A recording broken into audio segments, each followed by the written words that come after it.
అందరికీ నమస్కారం అండి. శైలజ వినిపించే కథల ఛానల్కు స్వాగతం. ఈరోజు మనం మాచిరాజు కామేశ్వరరావు గారు రచించిన ఇల్లాలి బాధ్యత అనే కథను విందాం. ఈ కథ సెప్టెంబర్ 1983 చందమామలో ప్రచురింపబడింది. అహల్య వంట పని ముగించి గది నుండి బయటికి వస్తుండగా వీధి తలుపు చప్పుడైంది. భర్త శేషగిరి వచ్చాడనుకుని ఆమె గబగబా వెళ్ళి తలుపు తెరిచింది. కానీ ఆ వచ్చింది వెనక వైపు ఇంట్లో ఉండే తాయారు. వంట పని అయింది, ఏం చెయ్యాలో తోచక కాలక్షేపానికి ఇలా వచ్చాను అన్నది తాయారు. అహల్య భర్త పని మీద పట్నం వెళ్ళి 2 రోజులైంది. బిక్కుబిక్కుమంటూ ఉన్న ఆమెకు తాయారు రాక ఆనందం కలిగించింది. తాయారు మంచి మాటకారి. ఆడవాళ్ళిద్దరూ మధ్యగదిలో చాపపరుచుకుని కూర్చుని చాలాసేపు ఆ కబురు ఈ కబురు చెప్పుకున్నారు. చీకటి పడి అహల్య దీపం వెలిగించాక తాయారు మెడలో నుంచి హారం తీసి ఆమె చేతికిచ్చింది. దీన్ని మా ఆయన పట్నంలో ప్రత్యేకంగా చేయించి తెచ్చారు, ఎలా ఉందంటావు అని అడిగింది తాయారు. ఎర్రరాళ్ల హారం దీపపు కాంతిలో మెరిసిపోతున్నది. అహల్య దాన్ని అటూ ఇటూ తిప్పి చూసి, హారం కొత్త నమూనాలో చాలా బాగుంది అన్నది సంతోషంగా. తాయారు కొంచెం ఆగి హారం కోసం చేయి చాపేసరికి, అహల్య, పట్నంలో వెళ్ళిన పని అయితే మా ఆయన గాజులు చేయిస్తానన్నారు. రాత్రికి ఆయన తిరిగి రావచ్చు. గాజులకు బదులు ఇలాంటి హారం చేయించమంటాను. ఈ పూటకు దీన్ని నా దగ్గర ఉంచు, తెల్లవారిస్తాను అని అన్నది.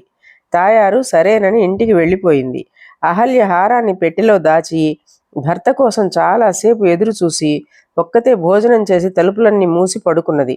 తెల్లవారుతూనే నిద్రలేచిన అహల్య పెరటి గది తలుపు తెరిచి ఉండటం చూసి అదిరిపడింది. గదిలో ఆమె పెట్టెలోని బట్టలన్నీ చిందరవందరగా కిందపడి ఉన్నాయి.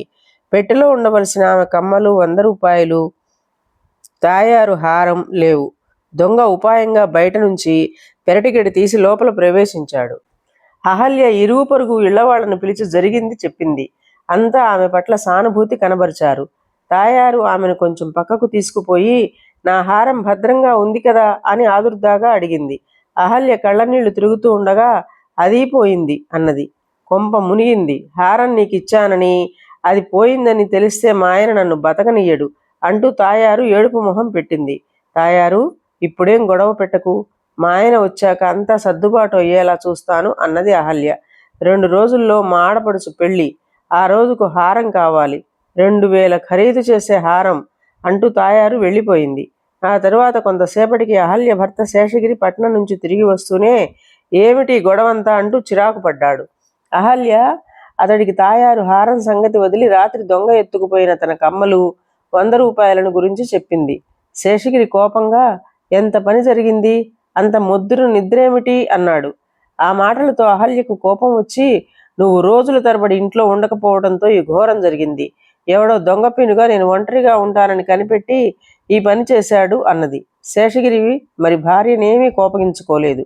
ఆ సాయంత్రం అహల్య భర్తకు పోయిన తాయారు హారం గురించి చెప్పి, 2 రోజుల్లో తాయారుకు ఎలాగైనా సరే అలాంటి హారమే చేయించి ఇవ్వాలి, లేకపోతే మన మర్యాద దక్కదు అన్నది. తాయారు భర్త పరమ పిసినారి. అతను భార్యకు 2000 ఖరీదు చేసే హారం చేయించాడంటే నేను నమ్మను. అది పూత బంగారపు దయి ఉంటుంది. అటువంటి నగలు పట్నంలో కోకొల్లలు. 10 రూపాయలు పారేసి అటువంటిదే ఒకటి తెస్తాను అని పట్నం బయలుదేరాడు శేషగిరి. అప్పటికి గండం గడుస్తున్నదని, తరువాత భర్తకు నచ్చ చెప్పవచ్చని ఊరుకుంది అహల్య.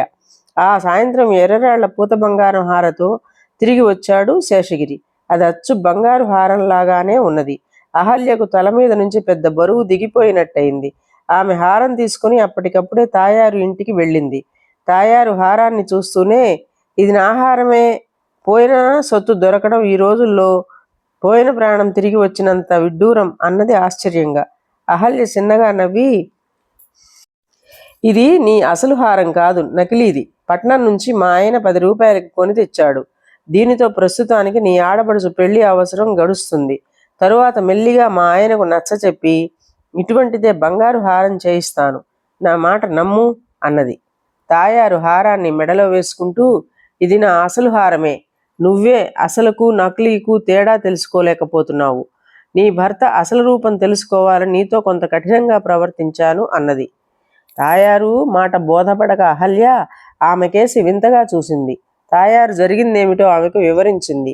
ఒక రాత్రి వేళ బయట ఏదో అలికిడి కాగా తాయారు కిటికీలో నుంచి పెరట్లోకి చూసింది. అక్కడ శేషగిరి దొంగతూ ఉండటం కనపడగానే ఆమె ఆశ్చర్యపోయింది. తెల్లవారి దొంగతనం మాట వింటూనే దొంగ ఎవరైంది ఆమె తేలిగ్గా ఊహించగలిగింది.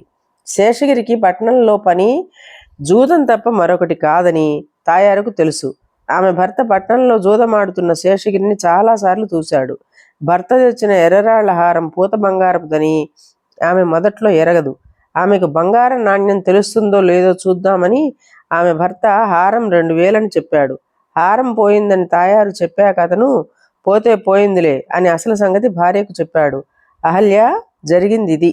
ఈ దొంగతనం ఆసరాగా నీ భర్త అసలు రూపం నీకు తెలిసేలా చేయాలని చిన్న నాటకం ఆడాను. ఎర్రరాళ్ల హారాలన్నీ ఒకే మూసలో పూత పోసినట్టు ఇలాగే ఉంటాయా? నీ భర్త ఈ హారాన్ని ముందే చూసిన వాడిలా తెచ్చినప్పుడైనా నీకు అనుమానం కలగలేదా? ఇప్పటికైనా జాగ్రత్త పడు. జూదంలో డబ్బు పోగొట్టుకొని అప్పులు పాలై సొంత ఇంట్లోనే దొంగతనం చేసే దశకు దిగజారిపోయాడు నీ భర్త అన్నది తాయారు. అహల్య కళ్ళనీళ్లు తుడుచుకుంటూ, తాయారు, నా కళ్ళు తెరిపించి పుణ్యం కట్టుకున్నావు. నీ మేలు ఎన్నటికీ మరిచిపోలేను అని తాయారుకు కృతజ్ఞత చెప్పుకొని తమ ఇంటికి తిరిగి వచ్చింది. శేషగిరి భార్య రావడం చూస్తూనే తాయారు హారం చూసి ఏమన్నది అని అడిగాడు. అహల్య జవాబేమీ ఇవ్వకుండా పెట్టెలో చీరలు అవి సర్దుకోసాగింది. శేషగిరి అది చూసి తెల్లబోతూ, ఎక్కడికి ప్రయాణం అని అడిగాడు. మా పుట్టింటికి. జూదరికి దొంగకు భార్యనవ్వడం నా దురదృష్టం. అలాంటి వాళ్లకు 10 మందిలో ఉండే గౌరవ మర్యాదలు నేను ఎరగని దాన్ని కాదు అన్నది అహల్య చీదరింపుగా. శేషగిరి నిలువునా చలించిపోయాడు. అతడు భార్య ముందుకు వచ్చి ఎంతో దీనంగా, నన్ను క్షమించు అహల్య, జూదం అనేది ఎంత ప్రమాదకరమైన జబ్బో అనుభవపూర్వకంగా తెలుసుకున్నాను. ఇక జన్మలో జూదం పేరుతో పట్నం మొహం చూస్తే ఒట్టు అంటూ భార్య చేతులు రెండూ పట్టుకున్నాడు. భర్త మాటలోని నిజాయితీ గుర్తించిన అహల్య, జూదాల ద్వారా దొంగతనాల ద్వారా సంపాదించిన డబ్బుతో సుఖం ఉండదు. మనం మీ ఉద్యోగం వల్ల వచ్చే జీతం డబ్బుతో సుఖంగా జీవించవచ్చు అంటూ పెట్టెను యథాస్థానంలో పెట్టేసింది.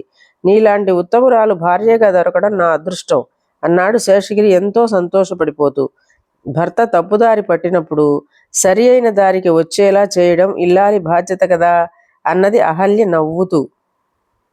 ఇదండి కథ. ఈ కథ మీకు నచ్చినట్లయితే లైక్ చేయండి, షేర్ చేయండి, కామెంట్ చేయండి, సబ్స్క్రైబ్ చేసుకొని నన్ను ఎంకరేజ్ చేయండి. నమస్కారం అండి.